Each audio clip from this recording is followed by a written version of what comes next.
Max Verstappen has done it again. Not on the track this time, but with his words. The reigning world champion just dropped a verbal bomb that's shaking the Formula One paddock to its core. Moments after taking pole position for the United States Grand Prix sprint race, Verstappen turned his post-qualifying interview into a public masterclass in confidence and controversy. When asked about McLaren's so-called Papaya Rules, their team management strategy to balance Lando Norris and Oscar Piastri, Verstappen didn't hold back. He smirked, leaned forward, and said the line that instantly went viral. "If I were driving for McLaren, we probably wouldn't be that close in points anyway." And just like that, he ignited a storm. The meaning was clear.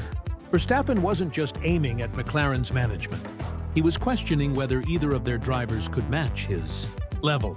It was a subtle dig wrapped in a confident smile, the kind of psychological strike that has defined Max Verstappen's dominance. Over the past few years, he backed his words with performance.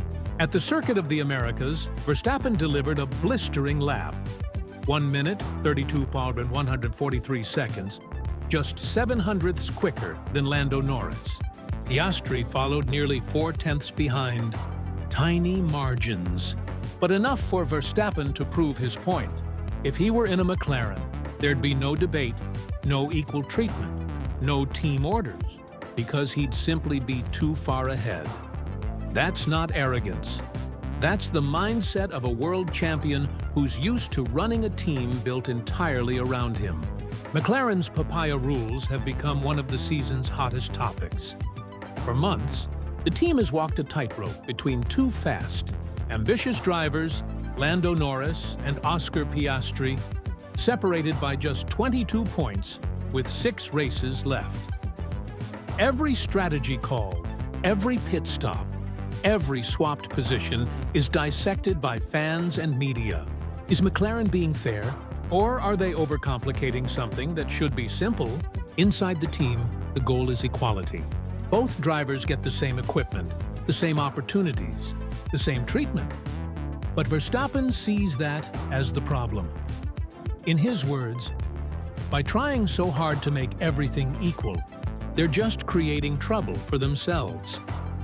He believes that true competition naturally creates imbalance, that one driver will rise above, and the team should lean into that instead of fighting it. In Max's world, fairness is overrated. Speed is justice. Verstappen's philosophy is brutally simple. Let the faster driver lead, and everything else falls into place. He told Dutch journalists in Austin, "A championship is never 100% fair. Sometimes you get a bad pit stop. Sometimes your engine breaks. You can't balance that out. In other words, stop trying to control chaos. Racing, by its nature, is unfair." McLaren, however, has done the opposite. They've built an image around balance and equality, even swapping positions mid-race to keep things fair. To Verstappen, that's a recipe for disaster. When you try to please both drivers, you end up pleasing no one. And that's exactly what's happening inside the Papaya garage. 2 drivers, 2 egos, 1 team struggling to keep the peace. Then came the moment that sent the F1 world into laughter and shock. When asked about McLaren's Papaya Rules, Verstappen smiled and said, "If my dad was running the team, there wouldn't be any rules. You just put your right foot down." Classic Max, confident, direct, and completely unapologetic. For those who don't know, Jos Verstappen, Max's father, is a man with a fierce reputation in the racing world. Tough, demanding, no nonsense. So when Max said, "It's actually good for a lot of people to get a kick in the ass sometimes. My dad would make a good team boss," the paddock knew he wasn't joking. That's the Verstappen way. Discipline over diplomacy. Jos doesn't want the job, of course. Max admitted he'd never take on such a stressful role. But the idea reveals how strongly the Verstappen family believes in straightforward racing. No politics, no rules. Just performance. McLaren didn't take long to respond. though they avoided naming Max directly. Lando Norris addressed the issue during the Austin weekend, pushing back against the critics. "People outside the team are making this look like a bigger issue than it is," he said. "I'm confident that Andrea, Oscar, and I all believe our approach is better than others."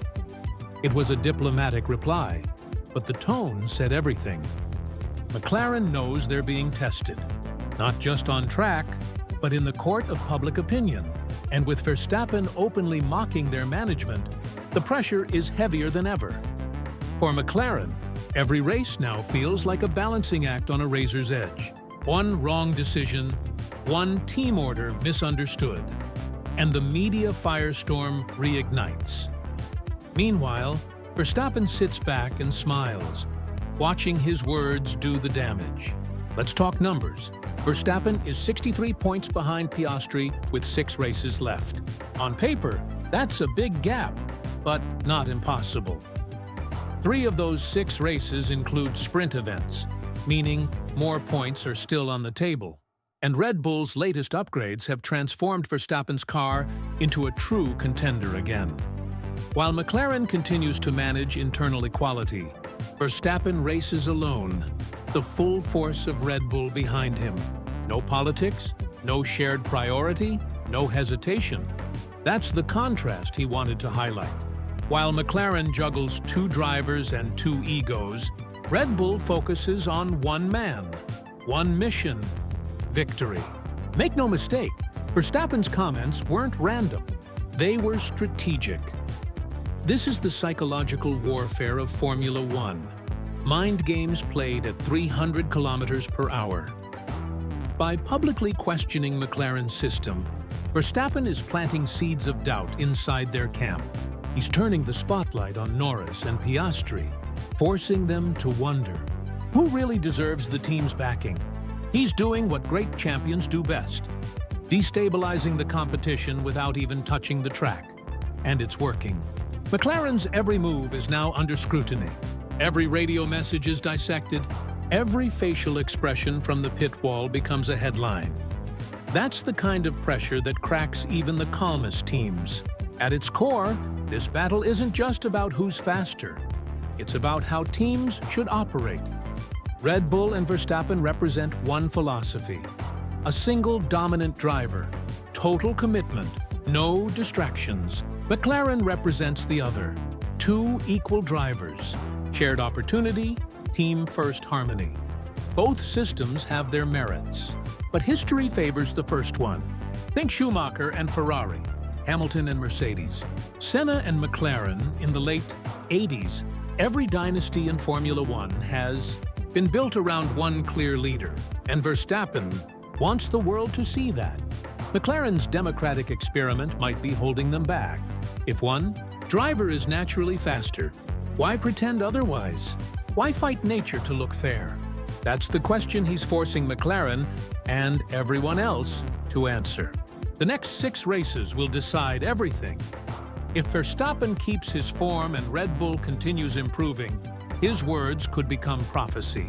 A few strong weekends, and suddenly that 63-point gap might vanish. But if McLaren's united approach delivers consistent podiums, if Norris and Piastri manage to work together, then Verstappen's no rules needed philosophy might finally meet its match. Either way, this isn't just a championship anymore. It's a battle of belief systems. Max Verstappen didn't just criticize McLaren. He exposed the fundamental divide that runs through every team on the grid. Do you build around one superstar, or do you try to balance 2? His message was simple but sharp. If I were in that car, you wouldn't need rules, whether that's confidence, arrogance, or pure truth. It depends on what happens next. The sprint race in Austin will be the first real test. If Verstappen wins, while McLaren's drivers battle each other, his words won't just sting, they'll echo through every garage in Formula One, because in a sport built on milliseconds, maybe simplicity really is the ultimate advantage.